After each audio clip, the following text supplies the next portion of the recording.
ایک محلے میں ایک پڑھا لکھا شریف لڑکا احمد رہتا تھا، مگر اس کی ایک بری عادت تھی۔ وہ جب بھی کسی بات پر غصہ کرتا زور زور سے چیخنے لگتا، چاہے وہ گھر کے مددگار ہوں یا کوئی چھوٹا بچہ۔ اس کی آواز سارے محلے میں سنائی دیتی۔ ایک دن وہ اپنے گھر کے مددگار فیصل پر ناراض ہو رہا تھا۔ تمہیں کتنی بار کہا ہے چیزیں ٹھیک سے رکھا کرو، کچھ بھی صحیح کام نہیں کرتے تم۔ احمد کی آواز گھر کے در و دیوار سے ٹکرا رہی تھی۔ اسی وقت دروازہ کھلا اور اندر اس کے ماموں جان آ گئے۔ ماموں جان ملک کے مشہور قاری اور معلم تھے، جو ایک اسلامی انسٹیٹیوٹ میں اسلامی لٹریچر پڑھاتے تھے۔ انہوں نے یہ منظر دیکھا، لیکن وہ چپ چاپ کرسی پر بیٹھ گئے اور ان کے چہرے پر دکھ کے آثار نمایاں تھے۔ جب احمد تھوڑا پرسکون ہوا تو ماموں جان نے نرمی سے کہا، احمد بیٹا، آؤ میرے پاس بیٹھو، آج ہم تم سے ایک چھوٹی سی بات کریں گے۔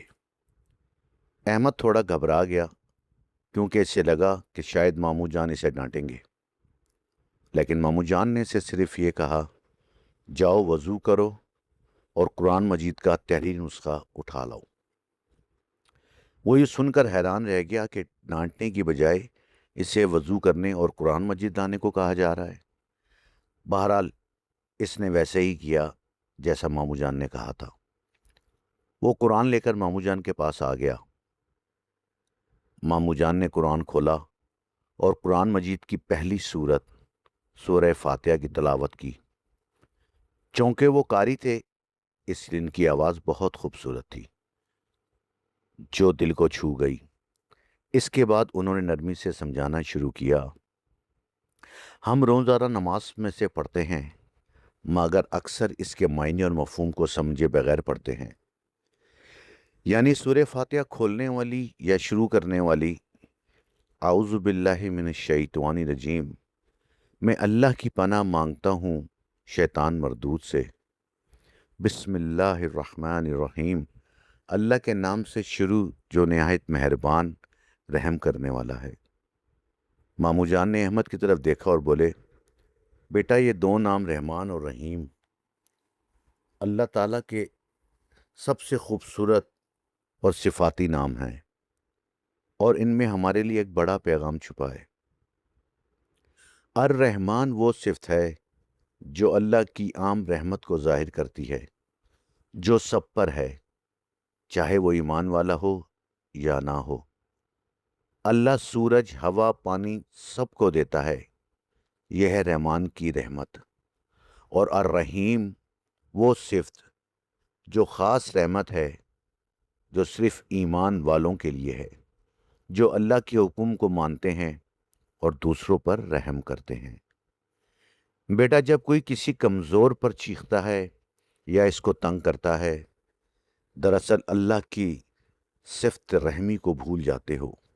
کیا اللہ نے ہمیں چیخنے، چلانے اور دوسروں کو تنگ کرنے کا حکم دیا ہے، اور وہ بھی اپنے سے کمزوروں پر؟ نہیں، بلکہ نبی صلی اللہ علیہ وسلم نے فرمایا، رحم کرنے والوں پر الرحمن رحم کرتا ہے، زمین والوں پر رحم کرو، آسمان والا تم پر رحم کرے گا۔ احمد آہستہ سے بولا، ماموں جان، میں نے کبھی یہ زاویہ نہیں سوچا۔ پھر ماموں جان نے آگے تلاوت کی، اہدنا الصراط المستقیم، ہمیں سیدھے راستے پر چلا۔ ماموں جان نے کہا، بیٹا یہ قرآن کریم کی سب سے خوبصورت اور جامع دعا ہے۔ ہم روز اللہ سے ہدایت مانگتے ہیں کہ ہم غصے، تکبر اور ظلم کے راستے سے ہٹ کر عدل، نرمی اور محبت کے راستے پر چلیں۔ اگر ہم دوسروں پر چیخیں گے اور ان کا دل دکھائیں گے اور انہیں تنگ کریں گے تو ہم سیدھے راستے پر نہیں رہ سکتے۔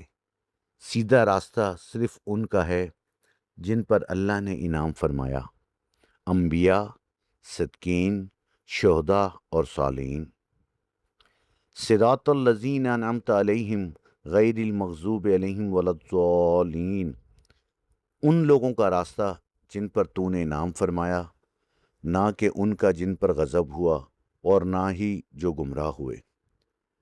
ماموں جان نے کہا، احمد، جب ہم دوسروں پر ظلم کرتے ہیں یا ان کا دل دکھاتے ہیں تو ہم انہی راستوں پر چلے جاتے ہیں جن سے اللہ نے ہمیں بچنے کا کہا ہے۔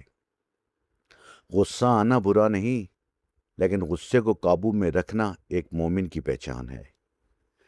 احمد کی آنکھوں میں نمی آ گئی۔ اس نے آہستہ سے کہا، ماموں جان، میں فیصل سے معافی مانگوں گا اور آج سے کوشش کروں گا کہ رحمان اور رحیم کے بندوں کی طرح رہوں۔ ماموں جان مسکرائے، بیٹا یہی تو سورہ الفاتحہ کا پیغام ہے، اللہ سے ہدایت مانگنا اور اس کے بندوں کے ساتھ نرمی سے پیش آنا۔ انہوں نے دعا کے لیے ہاتھ اٹھائے، اے اللہ، احمد کو اور ہم سب کو سیدھے راستے پر چلا اور ہمیں اپنی رحمتوں کا حصہ دار بنا، آمین۔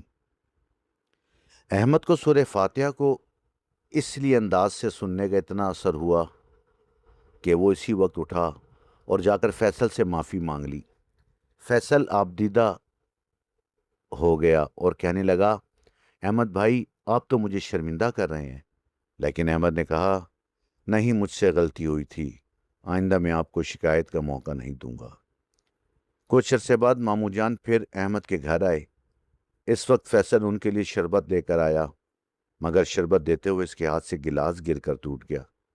اس بار احمد غصے میں آنے کی بجائے بڑے آرام سے بولا، اس کو صاف کر دو اور احتیاط سے کرنا، کانچ تمہارے ہاتھوں پر نہ لگ جائے۔ یہ منظر دیکھ کر ماموں جان حیران رہ گئے۔ انہوں نے احمد سے کہا، احمد، تم تو بہت بدل گئے ہو۔ احمد نے جواب دیا، ماموں جان، جب آپ پچھلی دفعہ آئے تھے تو آپ نے جس انداز سے مجھے سورہ فاتحہ سمجھائی تھی، اس نے میری سوچ بدل دی۔ وہ میرے لیے ایک آئینہ ثابت ہوئی۔ اب میں غصے میں نہیں آتا اور ہر بات کو سورہ فاتحہ کے زاویے سے دیکھنے کی کوشش کرتا ہوں۔ ماموں جان یہ سن کر بہت خوش ہوئے اور انہوں نے اسے دل سے دعائیں دیں۔ احمد نے سورہ فاتحہ کے آئینے میں اپنا عکس دیکھ لیا اور اپنی زندگی بدل لی۔ تو آپ کب اپنی زندگی بدل رہے ہیں؟ دیر نہ کیجیے اور آج ہی آغاز کیجیے۔